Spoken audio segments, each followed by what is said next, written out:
Hey guys, welcome to the Creative Arena. So in this tutorial, I'm going to show you how to create a smooth cinematic section review animation using GSAP on Elementor Page Builder.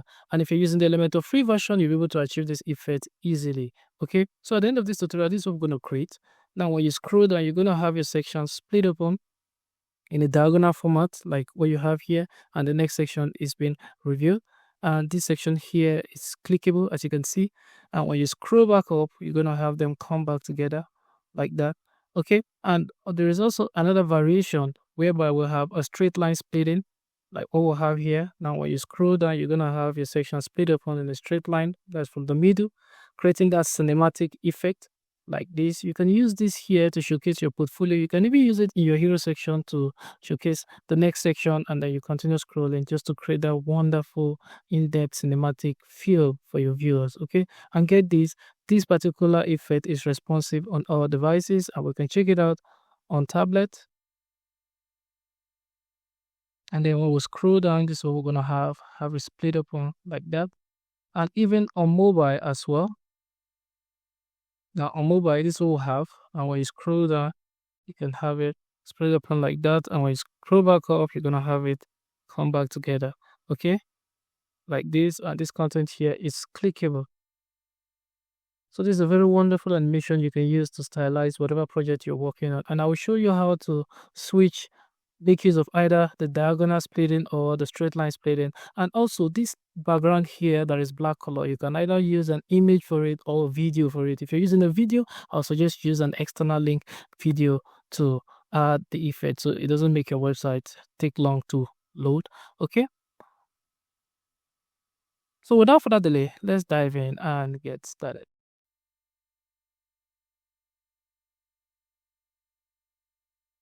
So in Elementor editing screen, what I'll do here is I'll click on this plus icon here, select the flexbox container, then I'll select this container here. Then I'll come over here and then I'll set the content width to full width. For the minimum height, I'll change the unit to VH and give it the value of 100.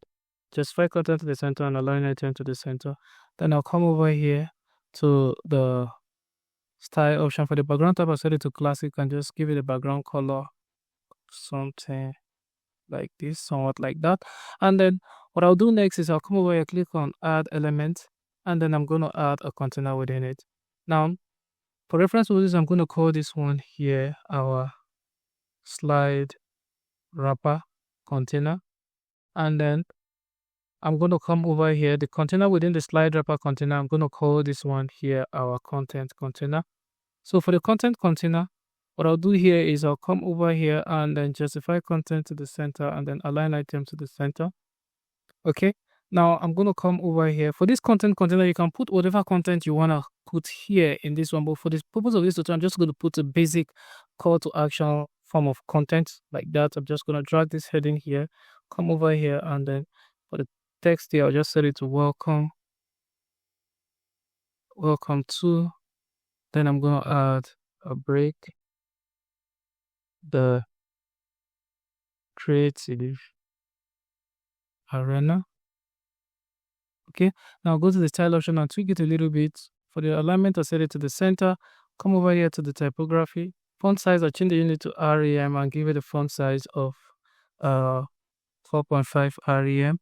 Come over here to the weight, set the weight to 700 bold. And then for the transform, I just set it to capitalize. Come over here to where we'll have the color, and then I'll set the color here to black like that. So I'll come back here and then drag a text editor right below it. For the text content, I'll add more content by just copying and replicating this. Okay, and then go to the style option, set the alignment to the center. Then I can come over here to the advanced settings, and then for the width, I'll set it to custom and give it the value of maybe 65 or thereabout. Come back here and make sure I set the alignment. I'll come over to the content container and then come over here to the align items and make sure I set it to the center. So we'll now have it centrally placed like this. Okay, so finally, I'm just going to add a button just to make it a complete call to action section. Then for this button, just to make it noticeable easily, just give it a red color like that. So we now have just a basic call to action. Your content here could be anything you want. Okay, so now that I've done this, the next thing I'm going to do here is I'm going to come over here, click on this slide wrapper container, come over to the add element, and then add another container. Now for reference purposes, I'm just going to call this container our left container. Okay, now for this left container, I'll come over here to where we'll have the content width, set it to full width, then come over to the style option. Let's give it a background color that is different from what we already have here. I'm going to give it a background color of black.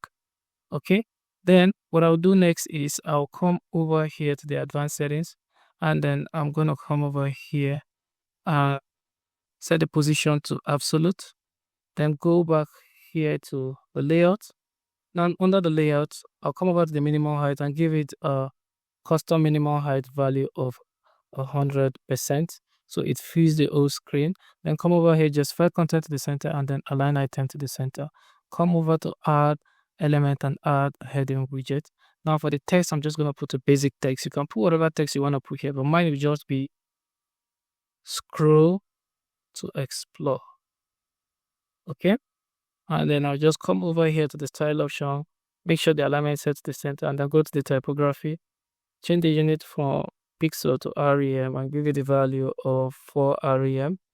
Come over here to transform and set it to capitalize. Come over to the color, text color, and set it to white. So we'll now have something basic and simple like this. Yours can be anything, okay? And this background here could be black, could be any color, or could even be an image or a video clip. So now, but if you're using video, try to make use of an external video because to avoid slowing your website. Okay, so I'm going to duplicate this container here. For this one here, I'm going to call this one here our right.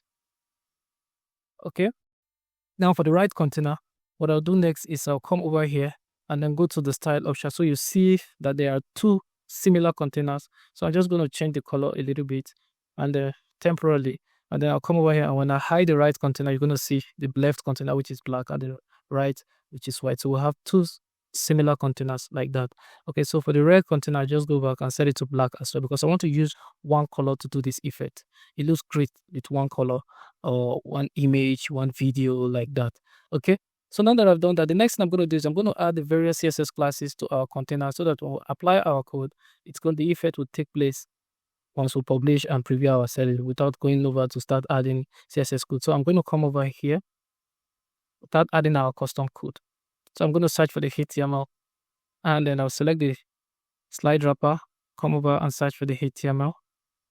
So I'll just click it so that it comes below the right container. So we'll have our HTML here. Now I'll go to my code editor, and then I'm going to copy out our CSS class.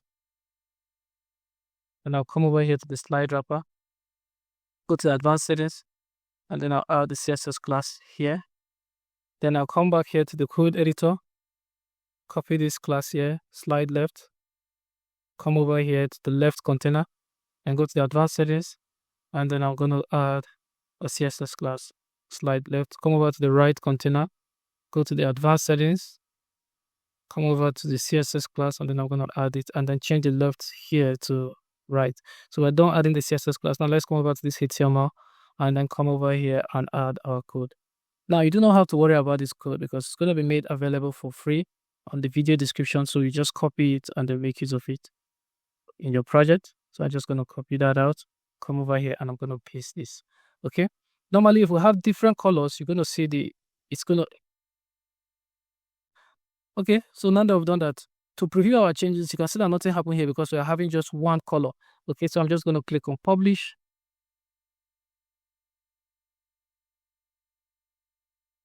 And then when I click on preview, I'm going to allow for our website to load.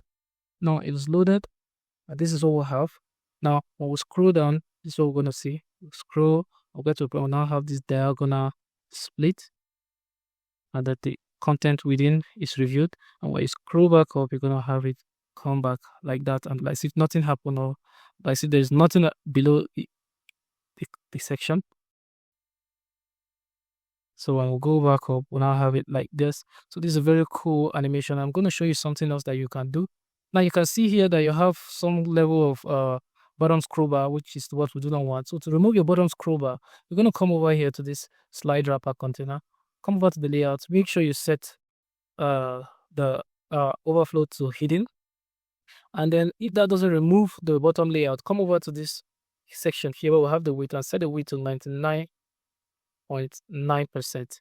Okay, this is definitely going to remove your bottom scroll bar. Okay, so now let's go back to the code and let me show you something. Currently, we'll have this. We'll have a diagonal split review, as you can see. Now, let me show you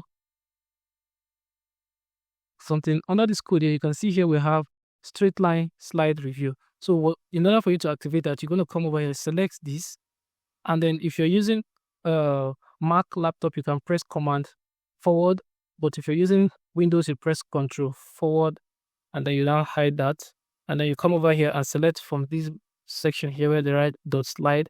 And then you select it down to this other side here. And you click on Control or Command forward slash symbol. And then you now have this uncommented. So now you're going to come over here and click on Publish.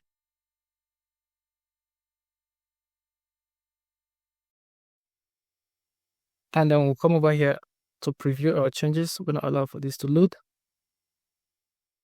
Okay, it's loaded, and you can see that our bottom scroll bar is gone. And now when we scroll, this is what we're going to have. You're going to have it straight line, like a cinema view. You can see this is a very beautiful feature you can use to review sections in your website. As you can see, just to create that in-depth feel, bring your website to life and entertain your visitors. As you can see, you can even put a video in this content section here, and then when you just open, the video start playing and all of that stuff. So this is a very wonderful way of reviewing sections on your website. And get this, it is responsive on all devices. Okay, so that's pretty much it about this tutorial. If you like what you see, remember to hit the thumbs up, and also if you're new to our channel, remember to hit the subscribe button and the bell icon so you get notified first when I drop a new video. Feel free to drop a comment wherever you're confused, and I'll do what to attend to as much as I can. But until then, see you in our next video. Bye bye.